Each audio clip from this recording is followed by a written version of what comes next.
नमस्कार। न्यूज़र के खास कार्यक्रम में आपका स्वागत है। मैं हूं देवेंद्र कुशवाहा। आज राजस्थान का बजट पेश हुआ और वहां के मुख्यमंत्री अशोक गहलोत बजट पेश कर रहे हैं।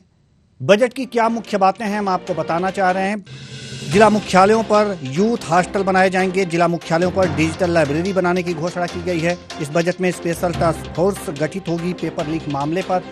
यह स्पेशल टास्क फोर्स गठित होगी। कड़ी कार्रवाई के लिए एसटीएफ का गठन की घोषणा की गई है। प्रदेश में 76 लाख परिवारों को एलपीजी की राहत दी गई है। 500 रुपये से एलपीजी सिलेंडर 500 रुपये में उपलब्ध होगा। फ्री बिजली को लेकर गहलोत का बड़ा ऐलान है। 50 से बढ़ाकर 100 यूनिट बिजली फ्री मिलेगी। बड़ी खबर आपको बता रहे हैं। फ्री बिजली को लेकर गहलोत का बड़ा ऐलान सामने आया है। 50 रुपये से बढ़ाकर 50 यूनिट से बढ़ाकर 100 यूनिट बिजली फ्री मिलेगी। अगर जो बात करेंगे स्कूटियों की संख्या को 20,000 करने से घोषणा की गई है। आगामी साल में प्राथमिकता से भर्ती कराई जाएगी। युवाओं को समयबद्ध रोजगार उपलब्ध कराने के लिए सरकार प्रतिबद्ध है। पेपर लीक मामले को लेकर बड़ा ऐलान किया है। कड़ी कार्रवाई के लिए एसटीएफ का गठन करने की घोषणा की गई है। सभी भर्तियों को आपको बताएं कि सभी भर्ती परीक्षाओं को निःशुल्क करने की घोषणा की गई है। जिला स्तर पर विवेकानंद यूथ हॉस्टल बनेंगे। 75 करोड़ की लागत से विवेकानंद यूथ हॉस्टल बनेंगे। उद्यमियों को मासिक भत्ता दिया जाएगा। उदयपुर में बनेंगे ऑडिटोरियम। शोध करने वाले छात्रों को 30,000 रुपए की मदद दी जाएगी। 500 करोड़ के युवा विकास कोष का ऐलान किया गया है। पेयजल उपलब्ध कराने के लिए 3 बांधों का निर्माण किया जाएगा। साथ ही 1076 करोड़ लागत से यह निर्माण होगा।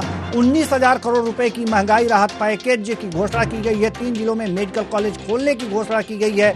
जोधपुर में मारवाड़ मेडिकल यूनिवर्सिटी बनेगी। बड़ी खबर आपको बता रहे हैं। भरतपुर में बनेगा होम्योपैथिक महाविद्यालय। 8,000 आंगनवाड़ी 2,000 मिनी आंगनवाड़ी केंद्रों की घोषणा की गई है। जनजातीय क्षेत्रों में 250 मां आंगनवाड़ी केंद्र खुलेंगे। बुजुर्ग पेंशन योजना में अब 1,000 पेंशन मिलेगी। जनजातीय क्षेत्रों में 250 माहवाड़ी केंद्र खुलेंगे और बुजुर्ग पेंशन योजना में अब 1,000 रुपए पेंशन मिलेगी। 75 साल से अधिक उम्र के बुजुर्गों की पेंशन बढ़ाई गई है। जिला मुख्यालयों पर यूथ हॉस्टल बनाए जाएंगे। जिला मुख्यालयों पर डिजिटल लाइब्रेरी बनाने की घोषणा की गई है।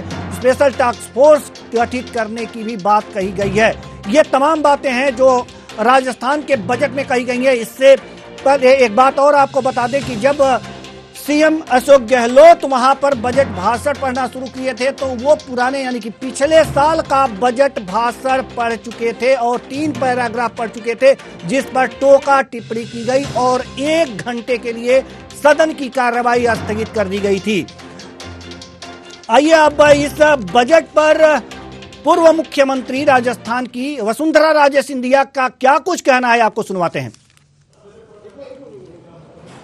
इशू लीक होने का, क्योंकि लीक नहीं हुआ है, ये तो इनके ऑफिसर्स के बीच में, पर इशू जो है वो ये है कि कोई मुख्यमंत्री बिना अपने बजट को पढ़े या देखे उस सुबह एक डॉक्यूमेंट को लेके आता है हाउस के अंदर, इतनी केयरलेसनेस के साथ।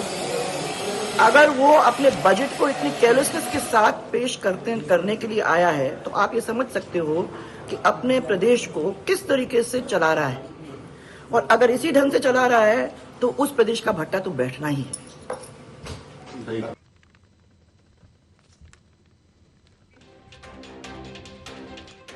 तो अभी आपने देखा कि बजट भाषण दे रहे थे जो सीएम अशोक गहलोत, उन्होंने जो पुराने साल का बजट भाषण पढ़ा था उस पर पूर्व मुख्यमंत्री राजस्थान की पूर्व मुख्यमंत्री वसुंधरा राजे सिंधिया का क्या कुछ कहना था कि जो अपने कागजातों को सही ढंग से एक बार निरीक्षण नहीं कर लेता वो प्रदेश कैसे चलाएगा।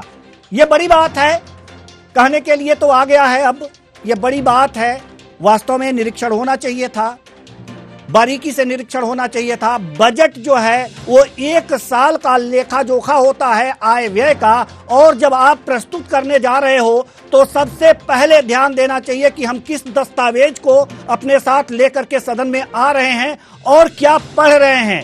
तो पिछले साल का बजट भाषण उन्होंने 3 पैरा पढ़ दिए थे। इसी मुद्दे पर आज चर्चा के लिए हमारे साथ मौजूद हैं पंकज शर्मा कांग्रेस से, कांग्रेस प्रवक्ता। बहुत बहुत स्वागत है आपका हमारे इस कार्यक्रम में। और शैलेंद्र सिंह जो बीजेपी से हैं, बीजेपी प्रवक्ता, बहुत बहुत स्वागत है आपका हमारे इस कार्यक्रम में। और साथ ही साथ विष्णु जी हमारे साथ हैं जो प्रसिद्ध अर्थशास्त्री हैं।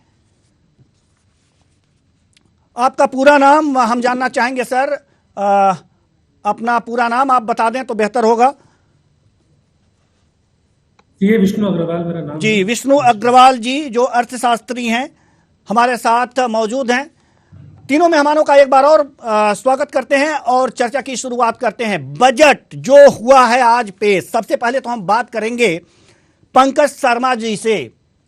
बजट एक महत्वपूर्ण दस्तावेज होता है, एक साल भर के आय और व्यय यानी कि खर्चे और आय का लेखा जोखा होता है, और पूरे प्रदेश के आय व्यय का लेखा जोखा होता है। इसको तो ध्यान से देखना चाहिए था। अगर इस लेखे जोखे को ध्यान से नहीं देखा गया तो प्रदेश कैसे चलेगा, किस तरह से?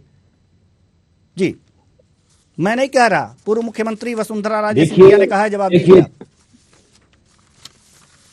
देखिए देवेंद्र जी, मानवीय भूल किसी भी व्यक्ति से हो सकती है, और उस मानवीय भूल के लिए मुख्यमंत्री जी ने खुद ने भी बताया है, क्योंकि आपको पता है कि बजट के प्रोसेस में लगातार दिन तक ब्यूरोक्रेट्स लगातार दिन रात जागे बिना काम करते रहते हैं,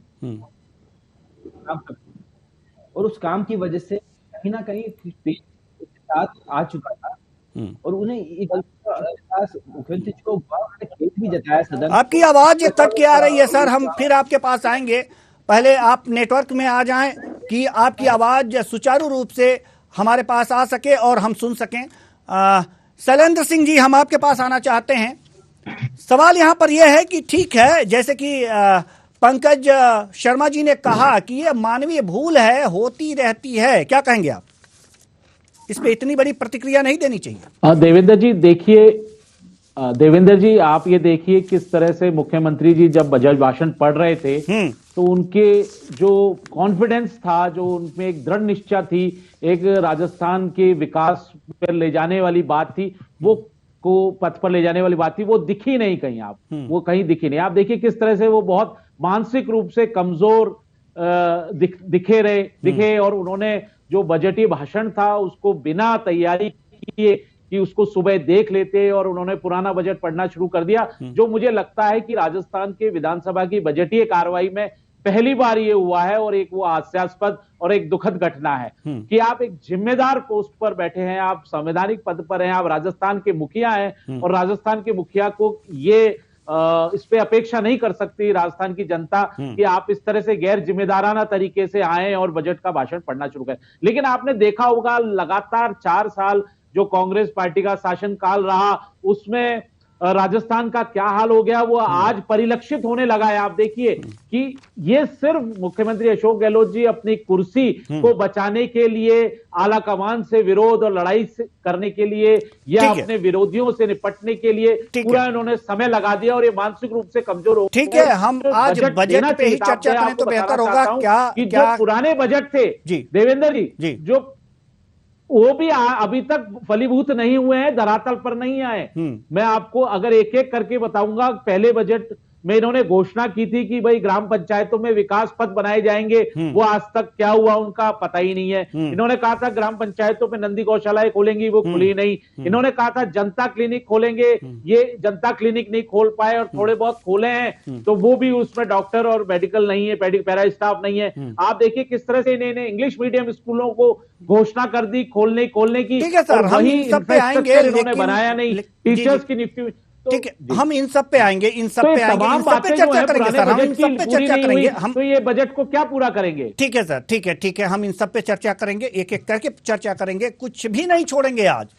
लेकिन हम जाना चाहते हैं विष्णु अग्रवाल जी के पास, जो अर्थशास्त्री हैं, जो राजस्थान की विधानसभा में आज हुआ बजट भाषण पढ़ते समय पिछले साल का बजट भाषण पढ़ दिया गया, इसे अर्थशास्त्र की भाषा में क्या कहेंगे? देवेंद्र जी देखिए, ये तो बहुत ही बड़ी भूल थी क्योंकि आज मुख्यमंत्री जी खुद जो हमारे देश के, उन्हें थोड़ा सतर्क होना चाहिए था, और उनके जो अफसर थे ये भी जी, आपकी आवाज यहाँ पर साफ बहुत नहीं आ पा रही है, स्पष्ट नहीं हो पा रही है आपकी आवाज। अच्छा जी, माइक को अपने जी और पास ला करके अगर जो बोले तो ये स्पष्ट हो सकता है। जी देवेंद्र जी, मेरी बात आवाज पहुंच रही है जी आप तक? जी जी जी जी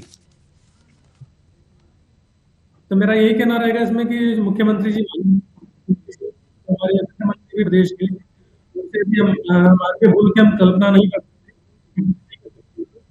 उनके जो ब्यूरोक्रेट्स लॉबी है, उसे ध्यान रखना चाहिए था कि इतना ना हो कि सदन में हम पुराना बजट लेके जाएं और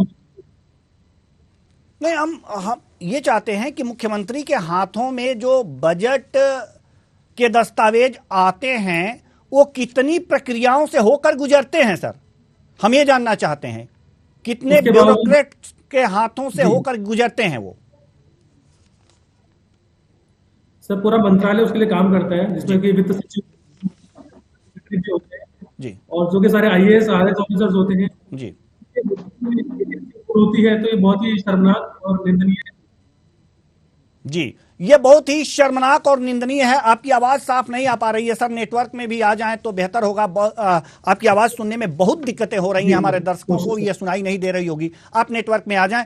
हम अगला सवाल पंकज शर्मा जी से लेना चाहेंगे। जैसा कि अभी हमारे अर्थशास्त्री महोदय ने कहा है कि यह बहुत ही शर्मनाक और निंदनीय घटना है, ऐसा नहीं होना चाहिए था। जी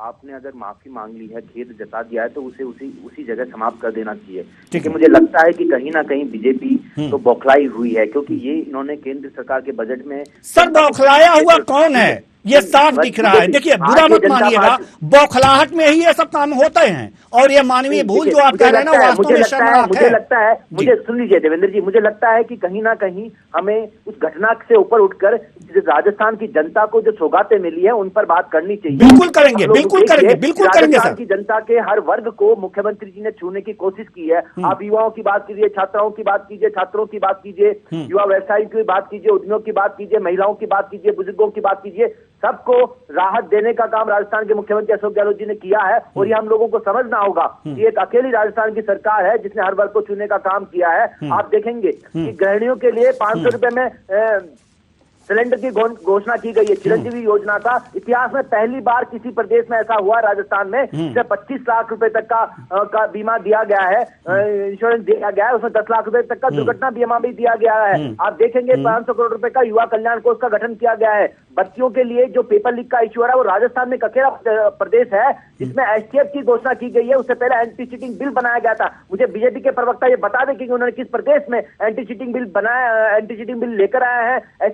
ऐसा ऑर्गेनाइजेशन क्रिएट किया है कि जिससे पेपर लीक रुक चुके हैं। इनके 2 ही दिन पहले राजस्थान, गुजरात में और मध्य प्रदेश में पेपर लीक हुए हैं। इन्होंने सीबीआई जांच की मांग क्यों नहीं की है? मध्य प्रदेश और आपकी ज्यादा है सर पंकज शर्मा जी। हमारे दर्शक, आपकी आवाज तो बहुत साफ आ रही है लेकिन स्पीड आपकी ज्यादा है और इसी स्पीड के कारण हो सकता है कि ये एक्सीडेंट हुआ हो वहां पर विधानसभा में। ठीक है, हमारे साथ, हम आपको रोकना चाहेंगे, हमारे साथ दीपेंद्र सिंह नरूका हमारे साथ जुड़ चुके हैं, संवाददाता हैं, जयपुर से जुड़े हुए हैं। जी दीपेंद्र, हम आपसे जानना चाहेंगे कि आज राजस्थान का बजट पेश हुआ है जी, क्या कुछ खास बातें हैं और क्या कुछ नौटंकी चली है? पहले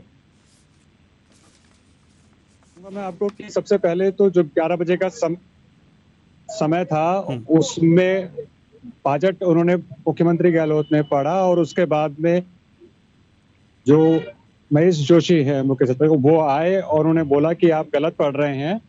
उसके बाद में मुख्यमंत्री गहलोत ने सदन में सॉरी कहा और उसके बाद में फिर कार्रवाई स्थगित हो गई। कार्रवाई स्थगित होने से पहले लगभग 11:45 पर तीखी नोकझोंक देखने को मिली। विधानसभा अध्यक्ष बार अध्यक्ष नेता प्रतिपक्ष गुलाब चंद कटारिया को संबोधित करते हुए कहने लगे कि कटारिया जी प्लीज शांत हो जाइए। इस बीच में उप नेता प्रतिपक्ष राजेंद्र राठौड़ जी लगातार बीच में बोल रहे थे कि ऐसा कैसे हुआ, हंगामा लगातार जारी रहा था।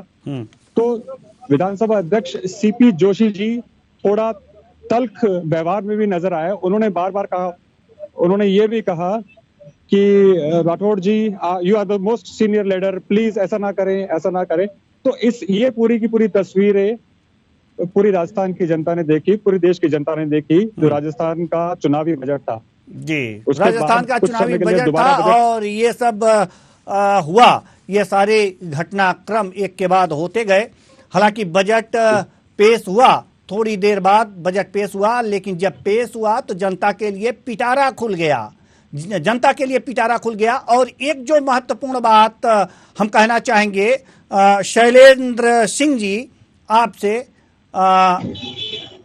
शैलेंद्र सिंह जी, हम आपसे एक बात कहना चाहेंगे कि जो सिलेंडर है, गैस सिलेंडर एलपीजी, ये 500 रुपए में उपलब्ध कराने की बात कही गई है। कहीं ना कहीं ये जो एलपीजी सिलेंडर के दामों में बढ़ोतरी हुई है, उसका ये तोड़ दिखाया जा रहा है। कांग्रेस ये कह रही है यह सिलेंडर के दाम घटा करके कि हाँ कर सकती है सरकार, लेकिन केंद्र सरकार की इच्छा शक्ति नहीं है। क्या कहेंगे आप?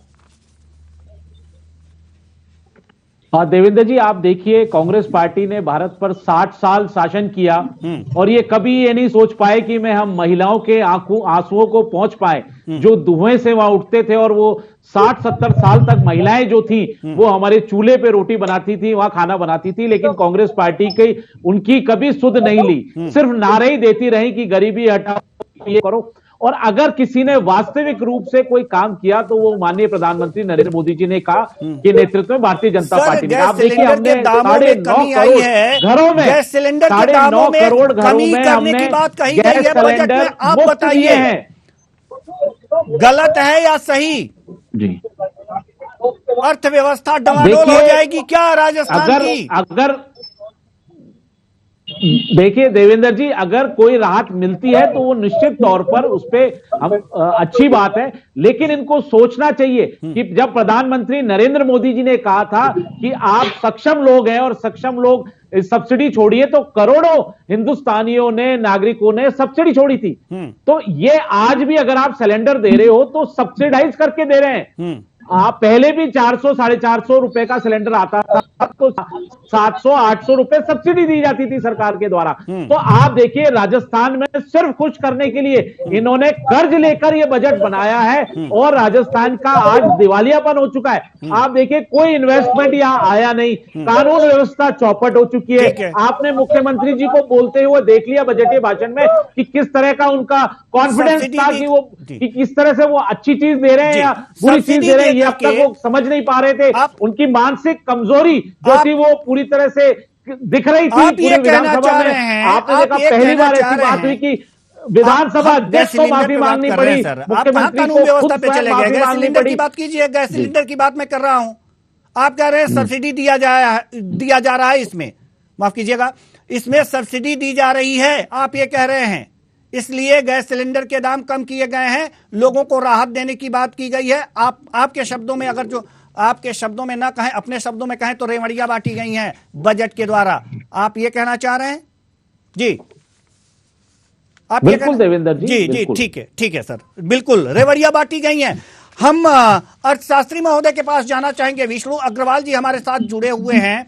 जैसा कि 500 रुपए में एक एलपीजी सिलेंडर की बात देने की कही गई है बजट में, जबकि केंद्र सरकार भी इसे घटाने में सक्षम नहीं हो पा रही है, महंगाई बढ़ रही है, तो इसको किस रूप में देख रहे हैं? देवेंद्र जी, देखिए, राज्य और केंद्र का दोनों का अलग विषय है बजट को लेके, संसाधनों को लेकर। राज्य सरकार सिर्फ ये बोल के कोई भी सब्सिडी दे दे या कोई भी करेगा तो हमें कर पाएंगे, तो उसके दायरे में नहीं आता है। मेरे ख्याल से मुख्यमंत्री जी ने जो घोषणा करी है 500 रुपये सब्सिडी प्रोवाइड कराएंगे, वो बिल्कुल ख्याल से निरर्थक है। केंद्र से लिंक है, केंद्र कम कर पाएगा तभी जाकर कुछ सेक्शन ले पाएगी।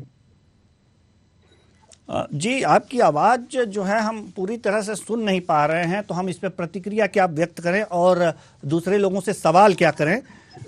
नेटवर्क में आ जाइए आप तो बेहतर होगा। सवाल यहां पर यह है, पंकज शर्मा जी, क्यों मुफ्त की रेवड़ियां बांटी जा रही हैं?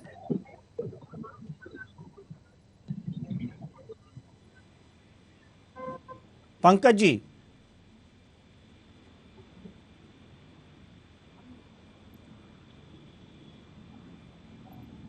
जी पंकज जी, आपकी आवाज नहीं आ पा रही है।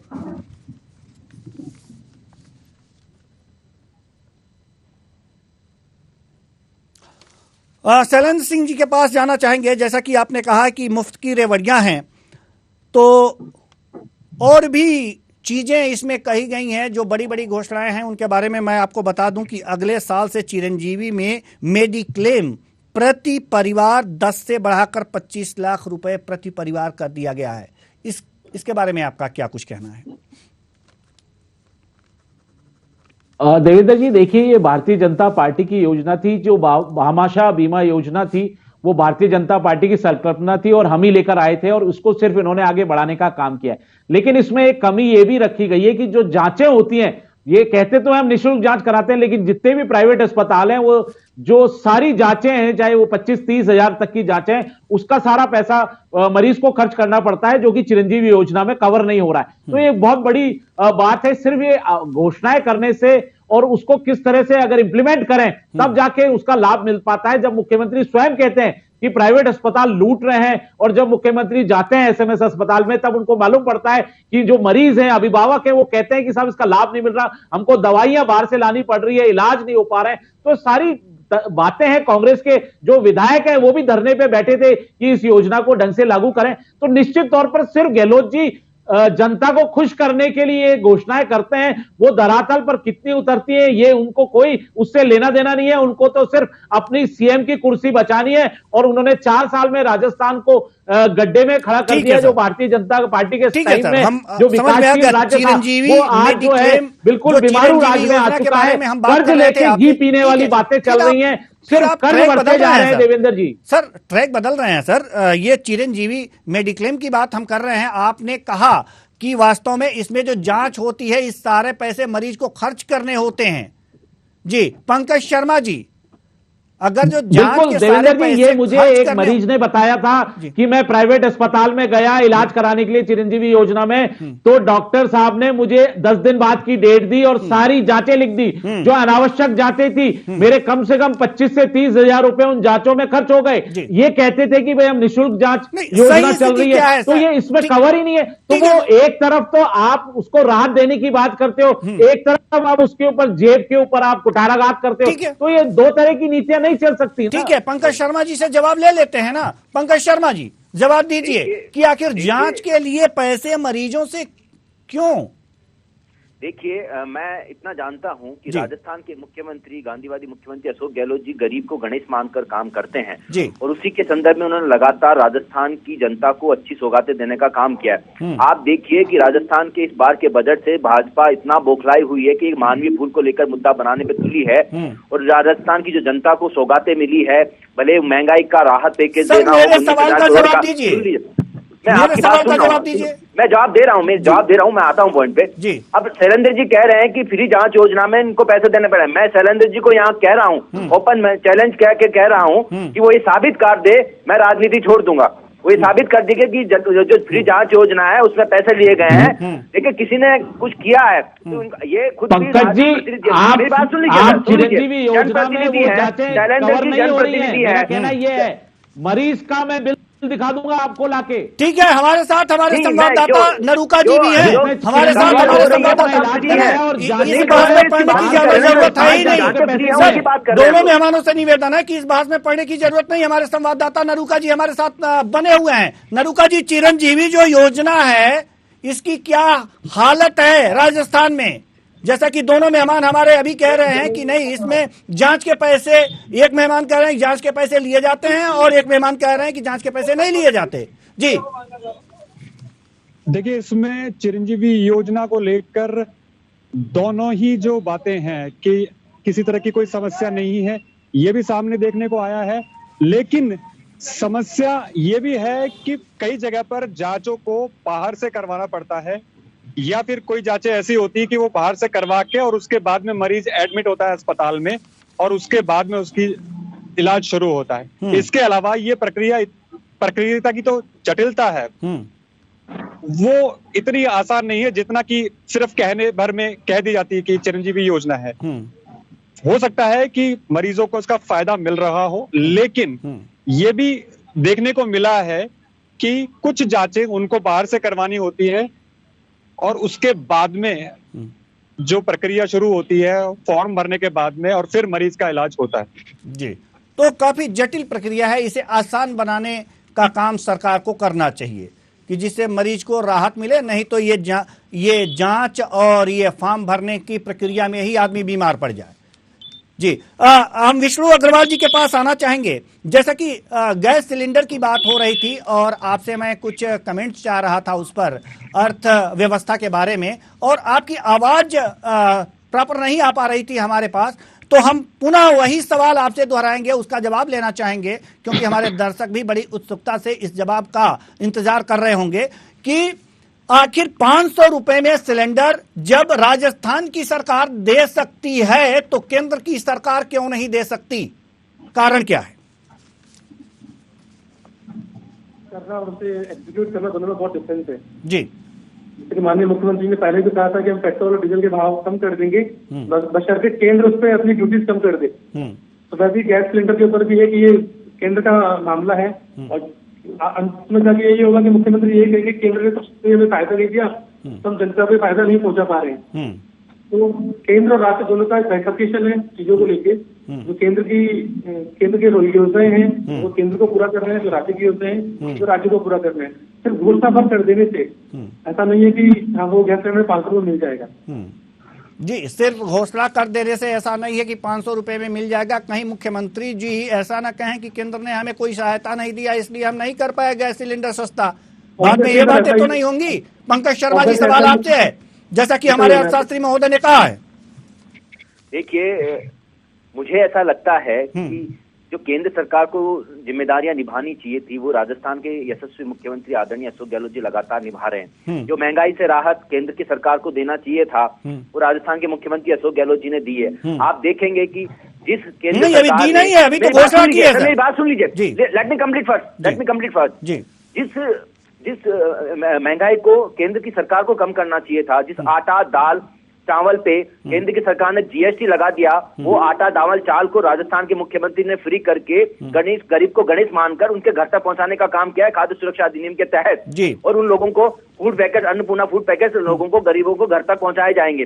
आप उसके बाद बात करेंगे सिलेंडर की रेट 1100 रुपए तक किसने बढ़ाई? केंद्र की सरकार ने बढ़ाई। कम करने का काम किसने किया? राजस्थान के यशस्वी मुख्यमंत्री ने कम करने का काम किया। आप देखेंगे पिछले 2 महीने में लगभग 40% से ज्यादा की रेट अंतर्राष्ट्रीय मार्केट में पेट्रोल और डीजल पे कम हो चुकी है।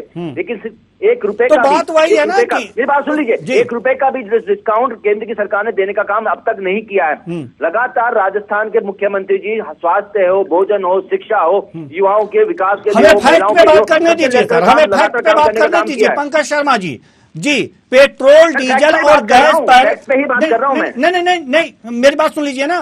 पेट्रोल डीजल और गैस पर आखिर राज्य सरकार कितना टैक्स लगाती है और कितना वो टैक्स कम करेगी कि ये 500 रुपए में सिलेंडर मिल जाएगा? जरा इसका हिसाब किताब हमें बता दीजिए।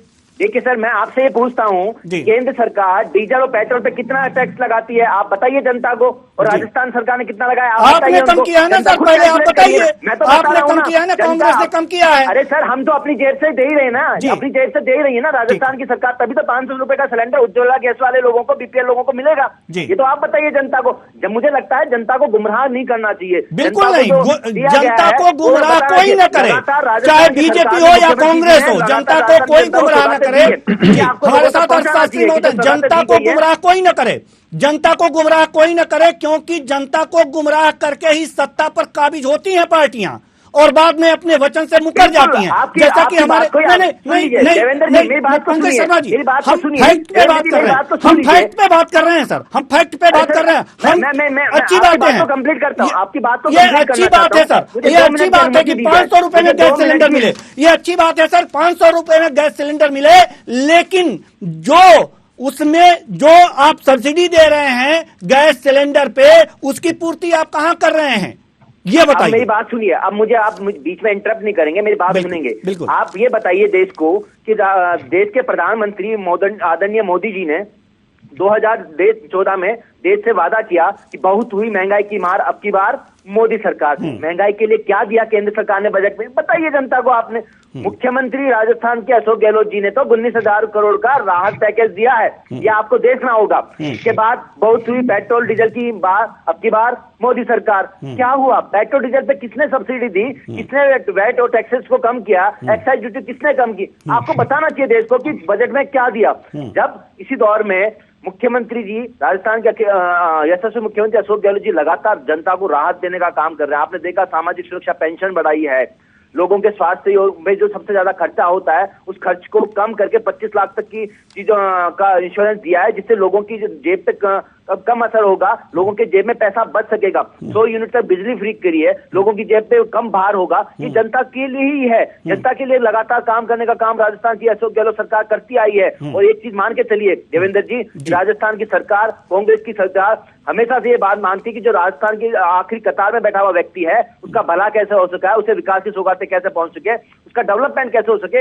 इसके लिए मुख्यमंत्री जी लगातार चिंतित है, पूरा मंत्रिमंडल चिंतित होता है और इसी को मान के सरकार लगातार कार्य करती है। मुझे एक चीज बता दिए, मैं बीजेपी के प्रवक्ता से पूछना चाहूंगा कि बीजेपी की केंद्र सरकार ने तो महानरेगा, जो महात्मा गांधी नरेगा योजना है, उसका भी बजट कम कर दिया, उसका भी बजट कम कर दिया है। जबकि यहाँ अशोक गहलोत जी ने शहरी ग्रामीण गारंटी योजना की बात कर ले या मनरेगा की बात कर ले, दोनों में दिनों को बढ़ाने की बात हो, बजट बढ़ाने की बात हो, वो काम करने का काम किया है। तो ये देखिए ना किसने किया है। कोरोना में इतने लोग अनाथ हुए, इतने बच्चे अनाथ हुए, उनको सरकारी नौकरी देने का वादा करने की बात हो, उनकी शिक्षा का वादा करने की बात हो, यहाँ तो मोदी जी ने जो उनको उनको जो पैकेज देना था उसको भी पैकेज देने का वादा पूरी तरीके से नहीं निभाया। तो ये मानिए कि सच पे सिर्फ और सिर्फ कांग्रेस की सरकार काम करती है, गरीब को गणेश मानकर कांग्रेस की सरकार काम करती है। और इसीलिए आज के बजट में जो सरकार ने सौगातें दी है वो आखिरी कतार में बैठे हुए व्यक्ति को मिलने वाली है और आखिरी कतार में बैठे हुए व्यक्ति को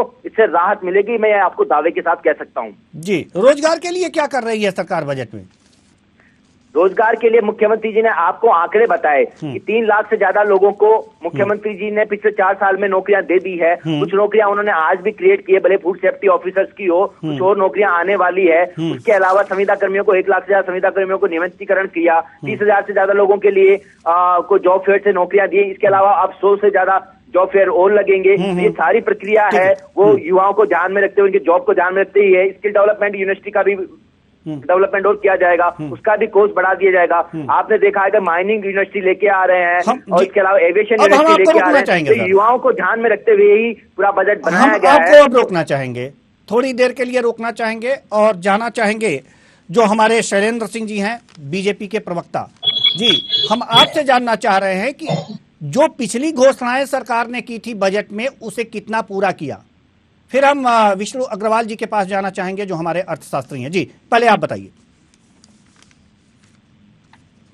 देवेंद्र जी, मैं आपको बता देना चाहता हूं, मुख्यमंत्री जी ने सिर्फ घोषणा और पहला जो घोषणा थी उसमें ग्राम पंचायत विकास पथ, ग्राम पंचायतों में नंदी गौशालाएं खोली बात थी, वो आज तक नहीं खुले। इन्होंने कहा था हम जनता क्लिनिक खोलेंगे, वो जनता क्लिनिक 5-10 खोल के आप बैठ चुके हैं, वहां ना डॉक्टर है ना व्यवस्था है। आप देखिए इन्होंने जो बजट में प्रावधान किया था माही अपर कैनाल के लिए 2000 करोड़, मैं पूछना चाहता हूं पंकज जी से कितना खर्च कर दिया आपने, बताइए। आपने वादा किया था युवाओं को, बेरोजगार युवाओं को कि हम बेरोजगारी भत्ता देंगे, आप बेरोजगारी भत्ता नहीं दे पाए। 3500 रुपए आप वादे की बात करते हो, आज आप बोल रहे हो डिबेट में कि भाई 3 लाख नौकरियां देती। मैं चैलेंज करता हूं पंकज जी को, आपका ही आंकड़ा है कि हम 1.25 लाख नौकरियां दे पाए, 1 लाख नौकरियां पाइपलाइन में, एक की घोषणा करेंगे आज मुख्यमंत्री। वो 1 लाख जो है जो पेपर लीक की भेंट चढ़ चुकी है, भ्रष्टाचार की भेंट चढ़ चुकी है।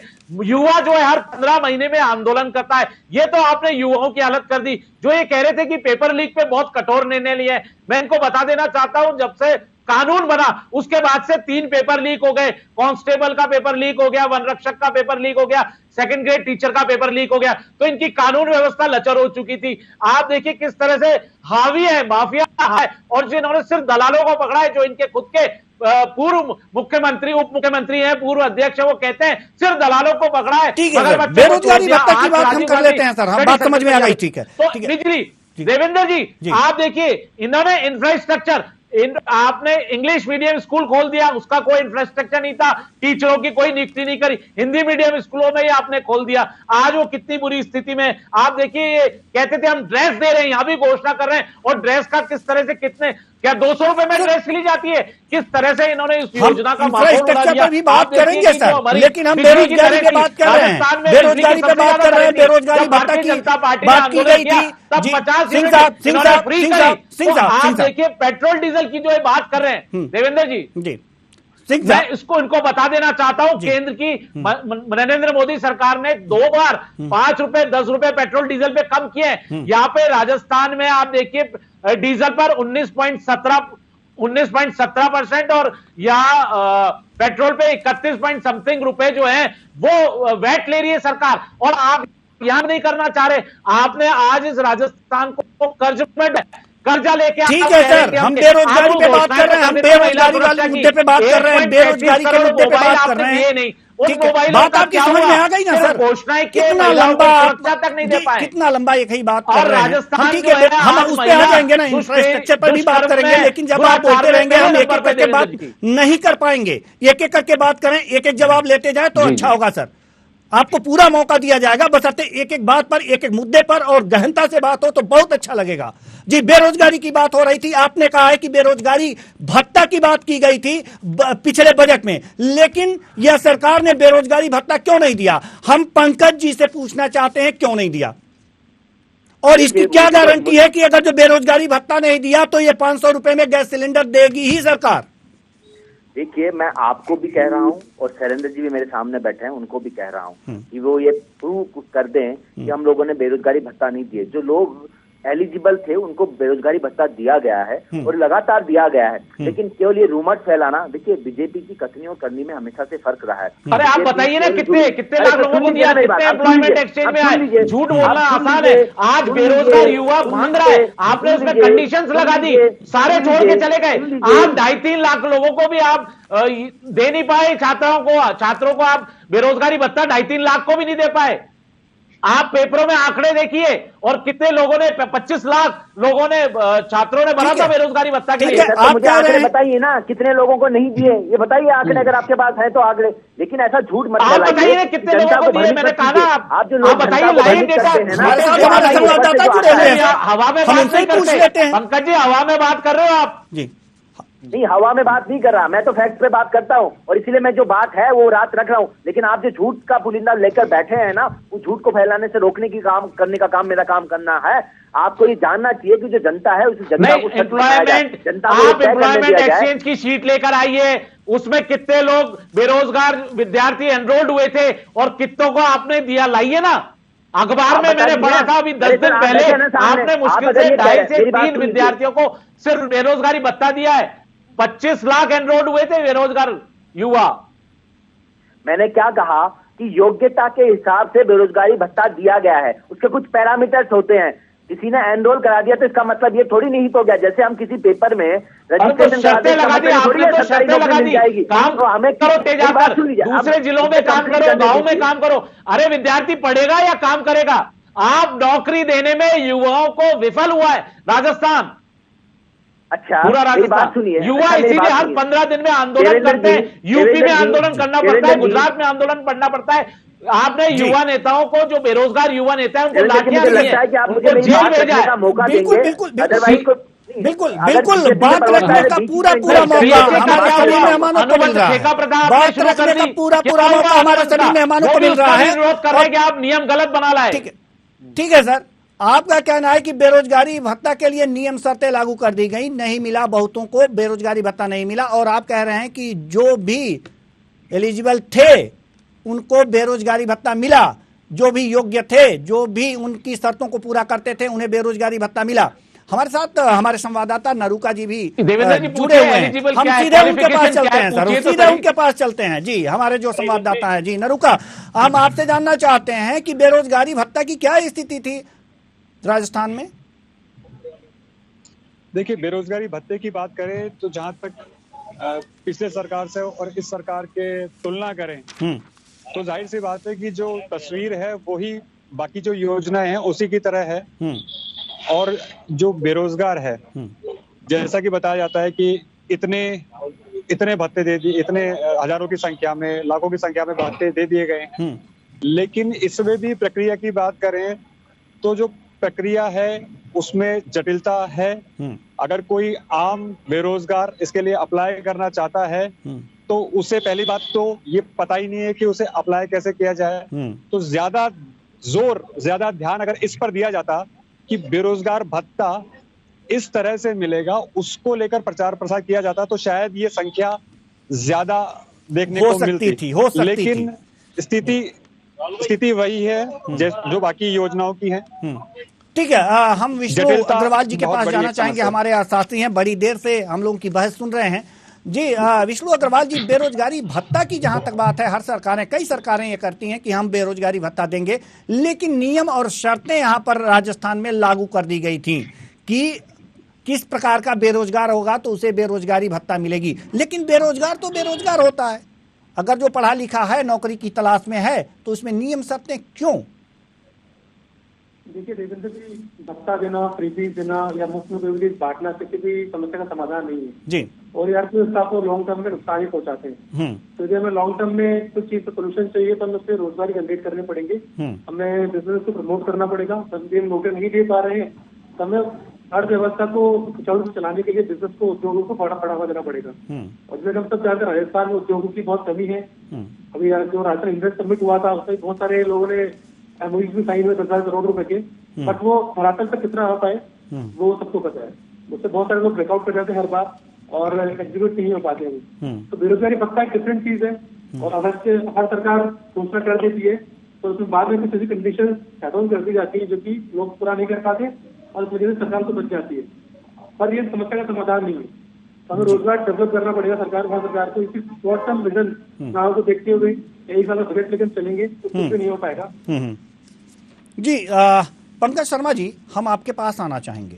अब जैसा कि हमारे अर्थशास्त्री महोदय ने कहा है कि रोजगार सृजन करना आवश्यक होता है, बेरोजगारी भत्ता की बात अगर अलग कर दें, ठीक है, जिसको मिला नहीं मिला अलग बात है। अगर बेरोजगार रहेंगे ही नहीं तो बेरोजगारी भत्ता देने की आवश्यकता ही नहीं पड़ेगी, सबसे बड़ी बात। और रोजगार सृजन कैसे होगा, इस बजट में हम कैसे माने कि क्या कुछ किया गया है कि रोजगार सृजन हो? जी देखिए देवेंद्र जी, मैं पहले भी बता चुका हूं कि युवाओं के लिए 500 करोड़ का विकास कल्याण कोष घोषित किया गया है। इससे युवाओं के लिए व्यापार के दरवाजे खुलेंगे, उनको अपना स्किल डेवलपमेंट करने का दरवाजा खुलेगा। ये एक प्रक्रिया है, ठीक है। इसके अलावा मैंने कहा कि जॉब फेयर्स लगाए जाएंगे। आपने देखा होगा कि पिछले टाइम में हम लोगों ने 30,000 से ज्यादा लोगों को जॉब फेयर से नौकरियां दी, अब 100 से ज्यादा जॉब फेयर और लगाए जाएंगे, ठीक है। आप देखेंगे सभी भर्तियों के लिए परीक्षा शुल्क, जो कि वन टाइम हम लोगों ने किया है कि सारी भर्तियों की परीक्षा शुल्क को निःशुल्क कर दिया गया है। युवाओं को स्टार्टअप के लिए 250 करोड़ का फंड हम लोग बना के दे रहे हैं। तो ये इतनी सारी योजना है। और इसके अलावा अभी बीजेपी के मेरे साथी कह रहे थे, मैं उनसे पूछना चाहता हूँ कि भैया 2013 से 2018 में आपकी सरकार थी, आपने कितने रोजगार लोगों को दिए, तो आपको जनता को बताना चाहिए। राजस्थान की सरकार ने तो 1,46,000 लोगों को नौकरियां दे दी है। उसके अलावा जो 1.25 लाख नौकरियां वो प्रस्तावित है वो दी जानी है। तो ये एक प्रक्रिया है जिसमें हम लोगों ने नौकरियां दी हैं। इसके अलावा आप देखेंगे कि शिक्षा में भी हम लोगों ने नवाचार किए हैं। 2000 से ज्यादा स्कूल हम नहीं खोल रहे हैं जो Mahatma Gandhi English medium school है। आरटीई में जो 12वीं तक की स्कूल की जो निःशुल्क शिक्षा है वो हम लोगों ने छात्रों के लिए निःशुल्क शिक्षा कर दी है। बोर्ड की फीस भी माफ कर दी है, ड्रेस भी फ्री है। 100 नए स्कूल है, 300 से ज्यादा हम लोग क्रमोन्नत कर रहे हैं, 300 में नए। तो उद्योग लगाने के लिए 5 लाख तक की मनी मार्जिन भी दी जाएगी, ऐसी भी व्यवस्था बजट में की गई है। जी, और शैलेंद्र सिंह जी से के पास हम जाना चाहेंगे। तो इतनी सारी व्यवस्थाएं रोजगार देने के लिए तो बजट में की गई हैं, कहां आपको कमी दिख रही है? देवेंद्र जी, केंद्र सरकार लगातार ये योजनाएं चला रही हैं। आपको पता है, कौशल विकास योजना है, आत्मनिर्भर भारत है, स्टार्टअप है, मेड इन इंडिया। इससे प्रत्यक्ष रूप से करोड़ों लोगों को रोजगार मिला है। 100 यूनिकॉर्न बन चुके हैं। ये तो आज शुरू कर रहे हैं, आज जागे हैं ये लोग तो कि भाई केंद्र की सरकार तो तब से आई है, जाग तो गए ना, बढ़ावा दे रही है। केंद्र की योजनाएं तो है ही, साथ ही साथ राज्य सरकार भी अगर जो बेरोजगारों के लिए रोजगार सृजन के कार्यक्रम लागू कर दे तो दिक्कतें कहां हैं? जबरदस्त विकास भी होगा। जी जी, हम ये कह रहे हैं कि ठीक है, केंद्र सरकार की तमाम योजनाएं हैं, केंद्र सरकार की तमाम योजनाएं हैं, उनसे रोजगार सृजन होता है, रोजगार लोग पाते हैं। और साथ ही साथ अगर जो राज्य सरकार भी रोजगार सृजन के कार्यक्रम चालू कर रही है, इससे लोगों को, बेरोजगारों को रोजगार मिलेगा, तो दिक्कतें कहाँ हैं? ये तो अच्छी बात है। ये योजनाएं हैं, ये धरातल पर नहीं है देवेंद्र जी। मैं आपको यही बताना चाहता हूं, सिर्फ मुख्यमंत्री अशोक गहलोत जी घोषणा मुख्यमंत्री हैं, सिर्फ ये अपना कुर्सी बचाने के लिए इन्होंने पूरे हालात खराब कर दिए। किस तरह से आपने देखा होगा, अफसरशाही हावी है, भ्रष्टाचार चरम पर है। आप देखिए सारी योजनाएं तो भ्रष्टाचार की भेंट चढ़ चुकी है। भ्रष्टाचार, राजस्थान भ्रष्टाचार में पहले नंबर पर आ गया है, कानून व्यवस्था चौपट हो गई है। अब ये कह रहे थे कि इन्वेस्टमेंट समिट 10.5 लाख करोड़ के एमओयू, ये मैं कह रहा हूं 1% भी एमओयू धरातल पर नहीं आ सकते, क्योंकि कानून व्यवस्था बिगड़ी हुई है। आप देखिए बिजली की दरें सबसे ज्यादा है, किसानों को बिजली मिलती नहीं है। इन्होंने वादा किया था हम बिजली की बात अगर जो करते हैं तो बजट में ये कहा गया है कि 100 यूनिट तक बिजली मुफ्त मिलेगी, 100 यूनिट तक बिजली मुफ्त मिलेगी। पहले 50 यूनिट तक मुफ्त मिलती थी, तो बिजली के लिए भी तो थोड़ी सी राहत दी गई है। देवेंद्र जी, जब भारतीय जनता पार्टी ने आंदोलन किया बिजली की दरें ज्यादा है, तब तो इन्होंने 50 यूनिट फ्री करी। और अब ये चुनावी वर्ष है तो इनको लुभाना है, 100 यूनिट करो, 200 यूनिट करो। अरे आपको तरीके से करना था तो शुरू से करते। आपने सिर्फ भारतीय जनता पार्टी ने जब आंदोलन किया कि बिजली की दरें राजस्थान में सबसे ज्यादा है, सबसे महंगी है, और आप एक तरफ मुख्यमंत्री जी सदन में बयान देते हैं कि हमारे पास सरप्लस बिजली है। आप बताइए ना, सरप्लस बिजली है तो आप और उद्योगों की क्यों बिजली की कटौती कर रहे हो? क्यों किसानों को बिजली नहीं मिल पा रही? आपने सोलर एनर्जी, विंड एनर्जी, उस पर जो आपने वादे किए थे, जो एक डॉक्यूमेंट लेकर आए थे, वो आज तक पूरे नहीं किए। कि आप कह रहे थे हम आत्मनिर्भर बिजली में बन जाएंगे। सोलर में बहुत ज्यादा संभावनाएं थी। राजस्थान 4 साल में गहलोत सरकार कोई काम नहीं कर पाई सोलर प्रोजेक्ट्स में। आप देखिए, नहीं तो आज बिजली की स्थिति चेंज हो जाती। तो क्यों आप उद्योगों की कटौती कर रहे हो? क्यों किसानों की बिजली कटौती कर रहे हो? ठीक है, इसका मतलब आपका मुख्यमंत्री का जो स्टेटमेंट था वो बिल्कुल गलत था, झूठा था। ठीक है, ठीक है, हम आपके पास आएंगे। हम विष्णु अग्रवाल जी के पास जाना चाहते हैं और जानना चाहेंगे कि जो 5 लाख तक की मनी मार्जिन उद्योग लगाने के लिए दी गई है, वास्तव में रोजगार के लिए, रोजगार सृजन के लिए, रोजगार के लिए ये कितनी उपयुक्त होगी राजस्थान में? तो जो मार्जिन मनी में कंसेशन दिया जाएगा वो डेफिनेटली हेल्प करेगा एमएसएमई को ग्रो करने के लिए, बिजनेस को ग्रो करने के लिए। बिकॉज क्या होता है, कुछ जो कैपिटल बिजनेस करना चाहता है तो कंडीशन होती है आपको 10 से 15% मार्जिन मनी खुद पे लगानी पड़ेगी कैपिटल। तो जो कंसेशन मिल जाता है तो उसको बहुत ईजी हो जाएगा किसी बिजनेस एक्सपेंड करने के लिए और नया बिजनेस लगाने के लिए। जी, बट वो तभी इफेक्टिव है जब वो बैंक और सरकार दोनों मिलकर उसको इफेक्टिवली एग्जीक्यूट कर पाए। ठीक है सर। कुल मिलाकर के अगर जो देखें तो काफी युवा रोजगार के लिए इस बजट में प्रावधान किया गया है। जैसा कि हर जिले में जो परीक्षाएं होंगी वो ऑनलाइन परीक्षाओं की बात कही गई है और इसके लिए केंद्र खोले जाने की भी बात कही गई है।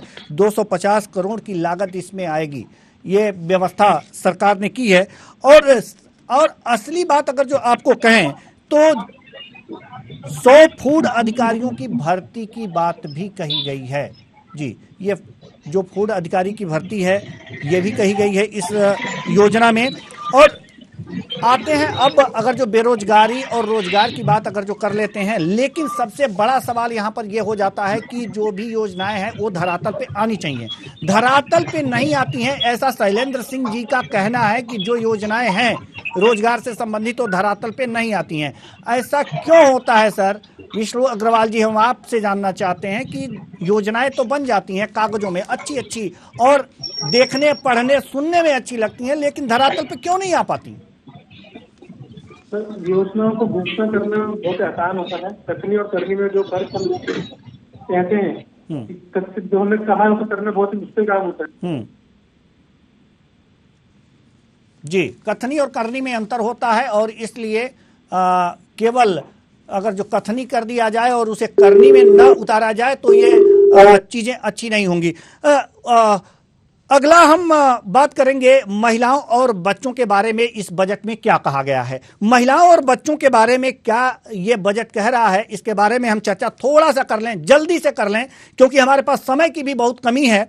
महिलाओं को 1 लाख तक के लोन पर 8% सब्सिडी दी गई है। यह बहुत अच्छी बात है, सराहना के योग्य है, महिलाओं को आगे बढ़ाने में मदद करेगा। शैलेंद्र सिंह जी, आपका क्या कुछ कहना है इस पे? देखिए देवेंद्र जी, महिलाओं के लिए जो सुरक्षा की बात करी गई है और या महिलाओं को सामाजिक सुरक्षा देने की बात करी है, वो प्रधानमंत्री नरेंद्र मोदी जी पहले ही बजट में कह चुके हैं 2 लाख की। ये सिर्फ उसकी कॉपी कर रहे हैं राजस्थान की जो लोन लेने की बात कही गई है और लोन सुरक्षा के लिए नहीं लिया जाता। सर मेरा सवाल तो सुन लीजिए, लोन सुरक्षा के लिए नहीं लिया जाता, उद्यम के लिए लिया जाता है, कुछ काम करने के लिए लिया जाता है, और ये लोन 1 लाख तक के लोन पर 8% सब्सिडी दी गई है। किस रूप में देख रहे हैं इसे? जी, महिलाएं राजस्थान में सुरक्षित होंगी तो व्यापार करेंगी ना, या आप उनको व्यापार करने के लिए बाहर निकालोगे? यहाँ तो कानून व्यवस्था ही चौपट है। महिला अपराध इतने बढ़ चुके हैं राजस्थान में कि राजस्थान पहले नंबर पे है। दुष्कर्म में आप देखिए, अत्याचार और महिलाओं पर अत्याचार और दुराचार में दूसरे नंबर पे। महिलाएं सुरक्षित नहीं है। 9 बजे बाद महिलाएं निकलने से डरती हैं, उनकी चेन छीन ली जाती है, दिन दहाड़े उनके पर्स छीन लिए जाते हैं। किस तरह से आपने देखा होगा, महिलाएं जो है राजस्थान में सुरक्षित नहीं रही, अपराधीकरण हो चुका है राजस्थान का। ये कुछ भी घोषणाएं कर ले, वो सार्थक कैसे होंगी जब आप यहाँ पीसफुल माहौल नहीं बनाओगे, एक सुदृढ़ शासन व्यवस्था नहीं दोगे, एक विकास की जो बात आप करना चाहते हो उसको किस तरह से इंप्लीमेंट करोगे, ये मेरे समझ में नहीं आ रहा। बिल्कुल सही बात कहा है आपने कि वास्तव में रिकॉर्ड तोड़ा है। उद्योग के लिए माहौल बनाना पड़ेगा। महिलाएं तभी आगे आएंगी जब वो सुरक्षित होंगी, उद्यम तभी करेंगी जब वो अपने आप को सुरक्षित महसूस करेंगी। जी, हम कांग्रेस प्रवक्ता पंकज शर्मा जी के पास जाना चाहते हैं। सवाल तो सही है, जवाब तो आपको देना पड़ेगा। पंकज जी। जी आपकी आवाज कट रही है, दोबारा बताएंगे तो? जी, जैसा कि शैलेंद्र सिंह जी ने कहा है कि उद्यम तभी करेंगी, लोन तभी लेंगी महिलाएं जब सुरक्षित हों। मुझे लगता है कि शैलेंद्र सिंह जी को एनसीआरबी के डेटा नहीं पता है, और उसके हिसाब से जो देश में सबसे ज्यादा प्रॉब्लम है सुरक्षा के मामले में, वो उत्तर प्रदेश में है। और मैं ये मानता हूँ कि राजस्थान की सरकार तो लगातार सजग है। तो कुछ अगर नहीं, आप बताइए, महिला दुष्कर्म में राजस्थान पहले नंबर पे नहीं है क्या? एनसीआरबी आप बोलने दीजिए, आप क्या बात कर रहे हो? आप एनसीआरबी की रिपोर्ट लेकर आओ ना, उसमें राजस्थान में दुष्कर्म और रेप और गैंग रेप में पहले नंबर पर है राजस्थान। सुन लीजिए ना, आप सुन लीजिए ना, राजस्थान की सरकार लगातार सुरक्षा के लिए और कर संकल्पित है। इसके लिए बार बार राजस्थान की सरकार ने नीति बनाई है, और आपने देखा होगा जो एफआईआर का जो रेशो था वो हम लोगों ने बढ़ाया है। किसी भी तरीके का दुष्कर्म हो, कोई एफआईआर हो, उसमें एसपी लेवल के अधिकारियों को पाबंद किया है कि सबसे ज्यादा एफआईआर को रजिस्टर किया जाए, और एफआईआर रजिस्टर की हुई है। इसी का नतीजा है कि कोई जो थोड़े बहुत डेटा बढ़ा है वो एफआईआर रजिस्टर उसकी वजह से बढ़ा है, और उसके बाद में लगातार राजस्थान की सरकार कार्रवाई करी। और देवेंद्र जी, मैं इनसे पूछना चाहता हूँ, इन्हीं के मंत्री महेश जोशी जी के बेटे के खिलाफ आरोप था रेप का, उनको दिल्ली जाके एफआईआर करानी पड़ी पीड़िता को।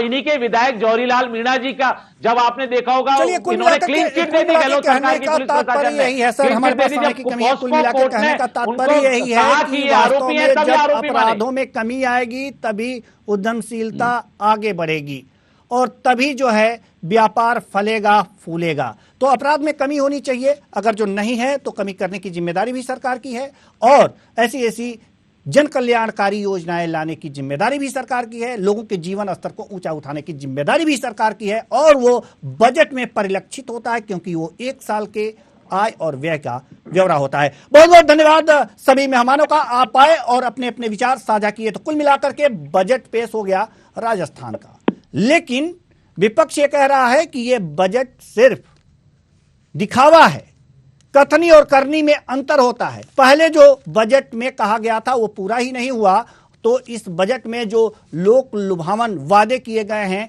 योजनाएं दिखाई गई हैं, चीजों को सस्ता किया गया है, उसको कैसे पूरा किया जा सकता है, यह संशय की स्थिति उत्पन्न कर रहा है विपक्ष। तो क्या सही है क्या गलत है, यह तो आने वाले समय में पता ही चल जाएगा, लेकिन तब तक के लिए हमें और आपको इंतजार करना होगा, और यह इंतजार ही होगा कि लोगों को उनके सही गलत के पैमाने पर नापने का मौका देगा। फिलहाल इस कार्यक्रम में इतना ही, मुझे दीजिए इजाजत, नमस्कार।